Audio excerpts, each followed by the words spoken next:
Welcome to Modern Marketing TV. As all of you know, we are in San Francisco this week, and one of the next guests is Alex Toledo. He's working at Microsoft and doing a presentation today on how to implement a growth process in larger organizations. Alex, what should people know about you? Well, I worked with different types of companies, startups, medium businesses, family-owned businesses. I'm at Microsoft for the last 17 years. That's a very long time.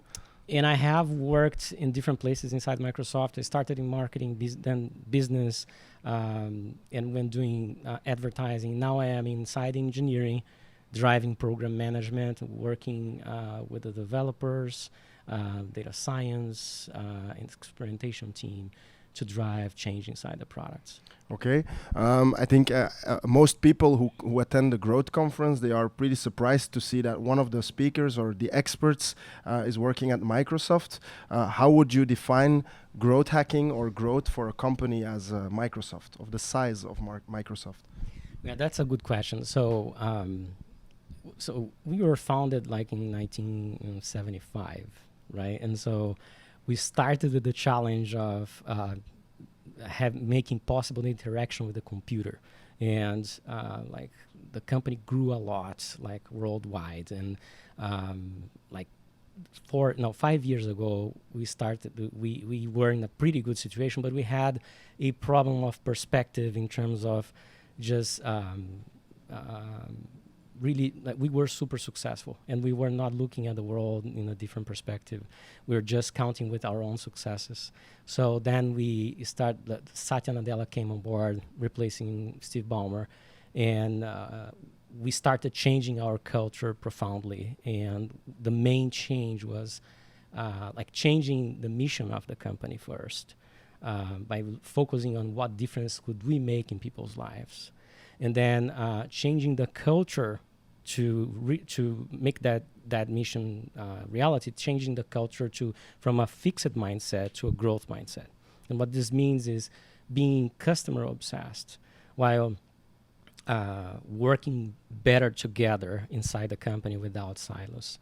And having as ultimate goal making a difference in people's lives instead of the old goal, which was we change the world and like pound in the chest and say have a computer on everyone's desk. Exactly. So we changed the perspective. And so when going back to your question, like how do you implement that inside the products themselves, like the growth mindset inside the products? And that's the question that I have been trying to do from last few years. So I started in the growth team inside office. The growth team started 2.5 years ago as the number 3 employee of the growth team. And the growth team, in the case of Microsoft, is not inside engineering. It's not inside marketing. It's inside engineering. Okay. Which is fantastic because we can actually work. We foster like a cross-discipline work team. Like when I do program management, I lead program managers and developers, and I work together with data scientists, BI, marketing, GTM, product management, support, design is super present. And so we work together to drive growth, and we had developed specific processes so we can drive systematic growth. Can you tell a bit more about the process? Because we work with a lot of larger organizations as well, and what we see is that it's very difficult to structure all those experiments, because at one point everyone starts to do experiments, but how do you guys structure them to make sure that not everyone is working across each other? So number one is commitment to the concept of user life cycle. So looking at the different funnels that we have, depending on the types of customers that you have, what kinds of products that are included in those funnels, and what types of experiments, before the experiments, what are the goals per stage of the funnel? So then you can establish some hypothesis by stage of the funnel. Then you can define what experiments that would be interesting to do depending on your hypothesis, right? And then from that angle, you start organizing like what you're going to do when, depending on the potential impact for the customers and for Microsoft. In terms of how you organize, first we had a commitment from our executive VP on the focus of in the user life cycle, which is super important because the case of Microsoft, we have even inside Office, we have more than 20 teams, right? And so all of them with their specific product goals. So if we don't organize that, it's a mess. Yeah, and so so the focus became, from an executive perspective, the user life cycle and not the products anymore. Like, of course, you look at the products, but like in the perspective of the user life cycle. And so then you can organize this much better. And there are systems that we use to, and governance teams that we use to organize which experiments go when. And by the way, what's the message to the end user, to the customer that is using the apps. So that is a team across engineering, marketing, legal, that do like a governance analysis on the messages that we're sending to customers and what we're experimenting as well. Okay. You start from an hypothesis, that's what you mentioned, and after running the experiment, you measure the impact. I think that's really interesting because on the scale that a company as Microsoft has, can you give us an example of a successful experiment where there was quite an impact on the user cycle? Yeah, I cannot mention numbers, but like I am responsible, for instance, for the end of the funnel, like where for all the renewals, upsells, referrals, and so we have done very successful experiments to help people to renew more their subscriptions for Office 365. People that or have difficulties in renewing or engaging them during the cycle of the subscription, so then we can increase the rate of renewal at the end of the cycle. And so that has been super successful, and it's based on a very data-driven approach, looking at the different cohorts of users and instrumenting all the experiences that we put together, so we can actually look at the numbers, compare, and opt in for rolling out the ones that have better results. Okay, very clear.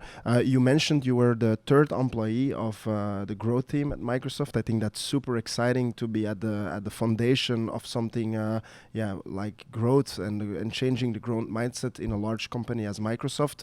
But now, after I think you mentioned 3 years, 2 years and a half, almost 3 years of running growth in a specific team, what would you say is the biggest change or shift after the start? And if you look back at 2.5 years ago, what is that biggest change that you guys went through? The biggest change is a cultural change, actually. So, and why is that? Because I need to put in perspective the culture of Microsoft before Satya, and not only Satya is not tied to Ballmer or Satya, but we have very successful products for years. It's not that, like, Office was launched in 1990, and so it's a product that has like almost 30 years in the role.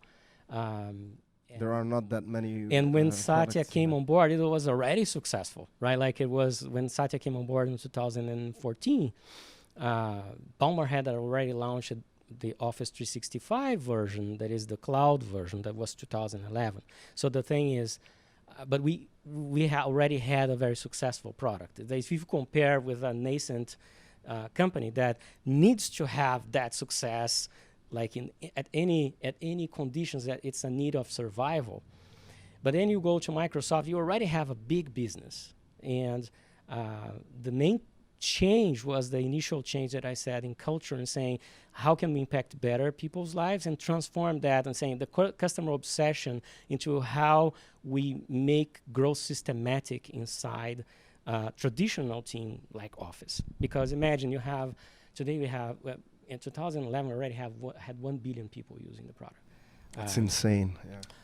Today we have more than 214 million paid users to the product. So any experiment that you do, you cannot break the experience of the people, right? because you cannot decrease the satisfaction of the users. So the main culture change was, how do you do that? Like, how do you first have the spirit of making sure that experimentation is a super valuable tool for us to improve the experience to the users and to improve the business performance, right? And growing and building a systematic growth process in the so that was the first change. And this, I can say, started in our growth team, and we gained like the sponsorship of our executives, and we started implementing together a rhythm of the business that would emphasize user life cycle. And so that was a change that came in the coming, like it took like more than a year so that we could have traction on the focus on the funnels and start every conversation with the user life cycle. So that was a big change, and because we have never done that in the past. And so that changed the perspective of all the executives and changes the way that we define and decide the investments that we make inside the products. Okay, cool. Very clear. Yeah, maybe to end our conversation, and one more question. People always want to get the most value out of conversations or interviews like this. So to end up, a lot of people who watch the show, they are just starting out with experimenting and growth hacking. What would your number one advice be to those people, companies of any size, to get started with the sport we do? I think first, my advice is for you to really understand what your goals are first, like, and then second, look at build the funnel that you have. Independently, if you are looking at an experience inside your product, if you are looking at a much broader life cycle of usage of the product, or if it's a task that you want the user to do inside your product. But it's super important for you to have clear what our goals are, and then build visual funnels so you can understand what is the actual experience that you were trying to optimize, right? Making sure that you understand the main breaks of this funnel or friction points of this funnel, and if you are in a startup, making sure that you instrument and put telemetry in the main places that you need information to come from. Sometimes it's not possible to do it everywhere. If you have a product that you're building, it's much easier, like, because you can do that by design. If you have established product, it's much more difficult depending on the platform that you are. But if you're building the product, instrument that product so you can put telemetry and you can learn about the user behavior inside your product along the way. So that is the basis for you to be able to do agile experimentation, right? And then defining the right metrics that you need to track in those experiments, and building the hypothesis that you were going after. So very clear hypothesis, very clear tracking metrics, and then very clear segmentation of users that you're going to target that experiment so that you can really have clear results and decide on how you're going to implement in production. Okay, amazing. I think that's very great advice. So I want to thank you to be part of this Modern Marketing TV, and I want to thank you guys to watch us in San Francisco, and see you next time. Bye. Thank you. Thanks.